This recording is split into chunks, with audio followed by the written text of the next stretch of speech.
Il y a quelques années, Uli Hoeneß a sorti un truc sur Toni Kroos, qui sur le moment, franchement, ça faisait mal. Toni Kroos n'a plus rien à faire dans ce football.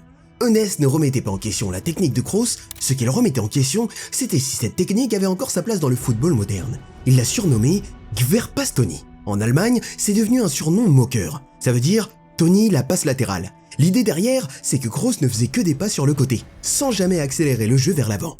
Pour Hoeneß, c'était un joueur qui ralentissait tout. Il a dit que son style était total vorbei, complètement dépassé. Sa façon de jouer est complètement dépassée. Au moment où Hoeneß disait ça, Kroos était peut-être en train de gagner des Ligues des Champions. Il contrôlait des matchs pour le Real Madrid, semaine après semaine. Mais pour Hoeneß, ces trophées c'était des reliques. Ça cachait ce qu'il considérait comme une façon de jouer qui n'avait plus d'avenir. Sauf qu'après cette déclaration, il s'est passé un truc.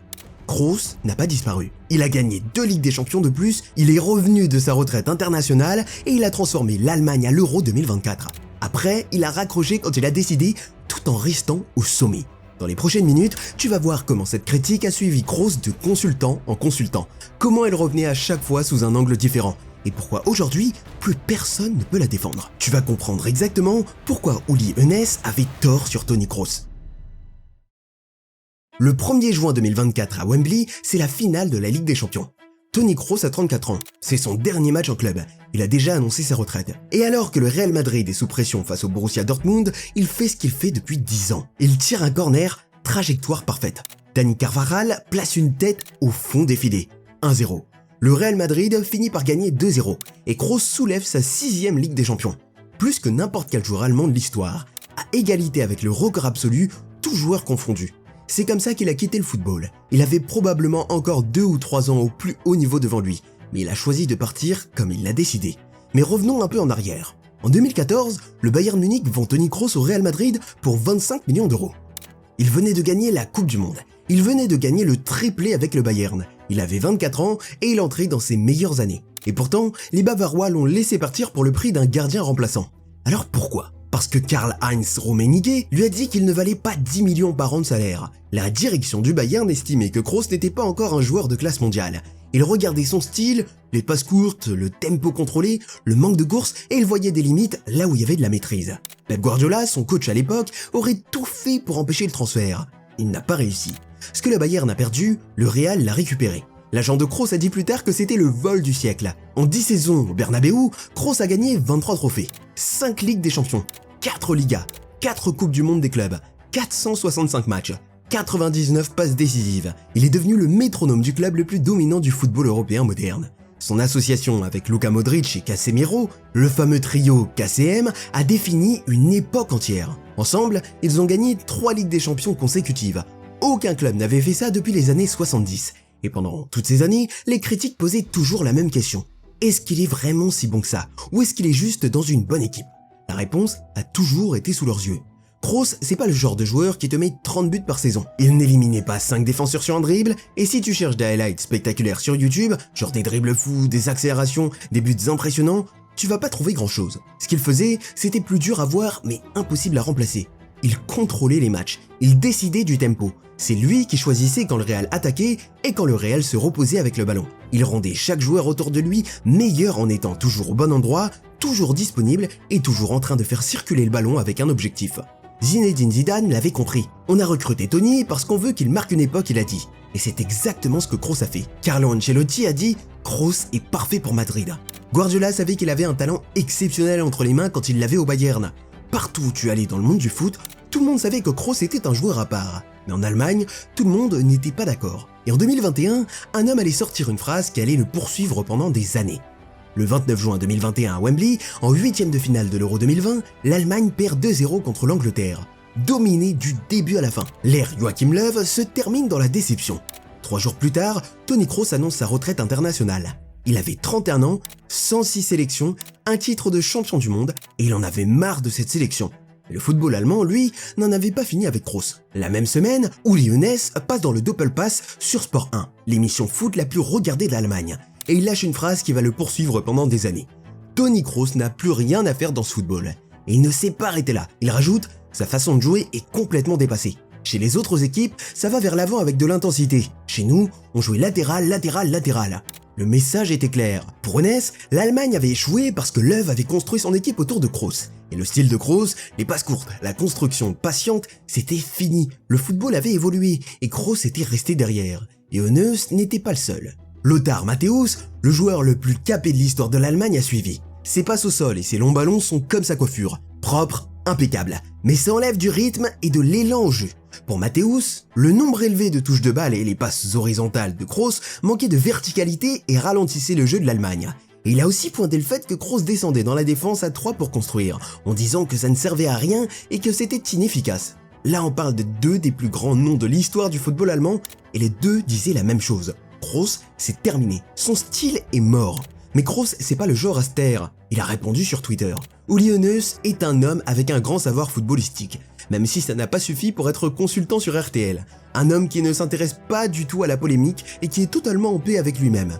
Exactement comme son jardinier. Le jardinier, c'était un coup de couteau bien placé, parce qu'en 2002, Hoeneß avait dit publiquement que Lothar Matthäus ne travaillerait jamais au Bayern, même pas comme jardinier. Kroos rappelait à tout le monde que Hoeneß avait une habitude, se tromper sur les gens. Mais les tweets ne règlent pas les débats.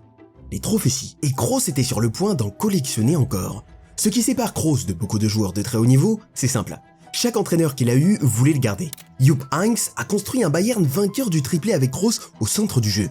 Guardiola a supplié la direction de ne pas le vendre. Zidane a dit que c'était un des meilleurs qu'il ait jamais vu. Ancelotti l'a remis au cœur de son équipe à 2 reprises parce qu'il en avait besoin. Et la raison était toujours la même. Kroos comprenait le football à un niveau que la plupart des joueurs n'atteignent jamais. Il ne faisait pas que suivre les consignes tactiques, il lisait le jeu en temps réel. Il savait où se placer avant que le ballon n'arrive, quand ralentir le tempo et quand accélérer. Comment déplacer 10 coéquipiers avec une seule passe? Les coachs n'avaient pas besoin de lui apprendre le positionnement. C'est lui qui leur montrait des espaces qu'ils ne pouvaient pas voir. Avec Kroos dans ton équipe, il n'y avait jamais de problème. Un joueur qui rendait tout le monde meilleur autour de lui et qui facilitait le travail de chaque coach qu'il a eu. Alors quand Hoeneß a déclaré que son style était complètement dépassé en juillet 2021, la plupart des gens ne lui ont pas prêté attention. Et 10 mois plus tard, Kroos lui a donné tort. Il a soulevé la Ligue des Champions à Paris après avoir battu Liverpool 1-0 en finale. Son 5e titre européen, son 4e avec le Real. Les passes latérales étaient toujours là, mais les résultats aussi. Sauf que les critiques ne se sont pas arrêtées. En décembre 2023, des rumeurs sortent. Julian Nagelsmann veut faire revenir Kroos en sélection pour l'Euro 2024. Hoeneß réagit publiquement. Ça serait un sacré signal titanique. Il a ajouté que Kroos était un footballeur exceptionnel, mais qu'il ne pouvait pas sauver le football allemand à lui tout seul. En gros, il était en train de dire que rappeler le milieu de terrain allemand le plus titré de l'histoire, c'était un signe de désespoir. Et puis il s'est passé un truc savoureux. Kroos a dit oui, Nagelsmann l'a convaincu. Et d'un coup, Hoeneß a changé de discours. Je salue cette décision. Le retour d'un joueur très expérimenté et très couronné de succès, c'est un bon choix. Le retournement de veste était gênant. 3 ans de critiques effacés en une seule déclaration à la presse. Mais Kroos, lui, n'a pas oublié. En conférence de presse avant l'Euro 2024, un journaliste lui pose la question sur les commentaires d'Hoeneß. Sa réponse est glaciale. Je ne prends pas mes décisions en fonction de qui dit quoi. Et après ça, il est allé le prouver sur le terrain. Ce que Hoeneß n'a jamais compris, c'est que Kroos n'a pas disparu. Il a choisi sa sortie. La plupart des joueurs s'accrochent trop longtemps. Ils signent un contrat de plus, ils essaient une saison de plus et ils laissent le football décider à leur place. Kroos a refusé de faire ça. En mai 2024, il annonce que l'Euro 2024 sera son dernier tournoi, que la finale de la Ligue des Champions contre Dortmund sera son dernier match en club. Il n'a pas fait de tournée d'adieu ni de tour d'honneur, il a juste arrêté au plus haut niveau proprement. Et il a fait exactement ce qu'il avait dit. Ce qu'on n'a pas dit au début de cette vidéo, c'est que Dortmund a bien commencé cette finale. Ils ont touché le poteau, ils se sont créés des occasions. La finale aurait pu basculer. Et puis Kroos a fait ce qu'il a toujours fait. Il a calmé le match, il a pris le contrôle de la possession, il a attendu le bon moment pour que Madrid frappe. Et quand le moment est arrivé, c'est lui qui a fait la différence.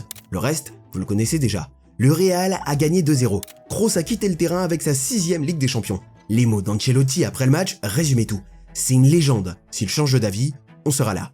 Vinicius Junior a ajouté « Nous les jeunes, on a juste essayé d'apprendre le maximum de lui. » Mais Kroos n'allait pas changer d'avis. Il lui restait un dernier travail. Montrer à Hoeneß et à tous ceux qui avaient douté qu'il en avait encore sous le pied.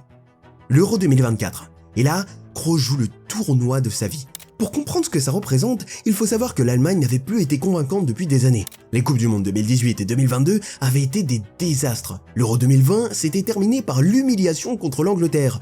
Il manquait quelque chose à cette équipe. Et tout le monde le voyait. Kroos revient et d'un coup, tout se met en place. Premier match contre l'Écosse, 5-1. Kroos contrôle le match du début à la fin. C'est pas un hasard. Nagelsmann a monté tout son système pour que le jeu passe par lui. Il descend dans le demi-espace gauche, il dicte le tempo et ça libère Musiala et Wirtz devant. Les chiffres parlent. Contre la Hongrie, Kroos complète 124 passes, dont 102 dans la moitié de terrain adverse, 96% de réussite. Le deuxième total le plus élevé pour un milieu de terrain dans un seul match de l'histoire du championnat d'Europe, derrière Xavi et ses 127 passes contre l'Irlande en 2012. Et pour ceux qui parlent encore de passes latérales, 102 de ces 124 passes étaient dans la moitié de terrain adverse. Et ça marchait, l'Allemagne jouait son meilleur football depuis 10 ans. En quart de finale, l'Allemagne tombe sur l'Espagne et c'est un match énorme. Ça va dans les deux sens. L'Allemagne revient à la 89e minute, ça va en prolongation. Et à la 119e minute, Mikel Merino met une tête et c'est fini. L'Allemagne est éliminée. La carrière de Kroos est terminée. Mais même dans ce dernier match, il a été le meilleur Allemand sur le terrain. 91% de passes réussies, plus de ballons touchés que n'importe quel autre joueur. Calme, précis et leader jusqu'au coup de sifflet final. Il a raccroché avec 114 sélections, 6 Ligues des Champions, 4 Ligas, 3 Bundesliga, 1 Coupe du Monde, 33 trophées au total. Le footballeur allemand le plus titré de l'histoire. Eunès a dit que son style était fini. Kroos a répondu sur le terrain. Et c'est toujours le terrain qui a le dernier mot. Tout ce que Eunès voulait, l'intensité, la verticalité, le jeu vers l'avant, Kroos n'en avait rien à faire. Lui, il savait que c'est le contrôle qui gagne des titres. Et il avait raison. Il l'a appelé Gverpastoni, comme si c'était une insulte. Mais ces passes latérales, elles lançaient des attaques, elles cassaient le pressing adverse, et elles ont contribué à gagner 6 finales de Ligue des Champions. En fait, la critique de Eunès n'a jamais vraiment porté sur le football. C'était une question d'esthétique. Eunès voulait que le jeu ressemble à quelque chose de précis. Kroos, lui, voulait que le jeu fonctionne. Et les résultats parlent plus fort que n'importe quel consultant dans une émission télé. Les buts gagnent des matchs, le contrôle gagne des championnats, et Toni Kroos a contrôlé plus de championnats que la plupart des milieux dans l'histoire de sport. Alors pourquoi Uli Eunès avait tort sur Toni Kroos? Parce qu'il a confondu ce qui se voit sur un terrain avec ce qui fait gagner sur un terrain.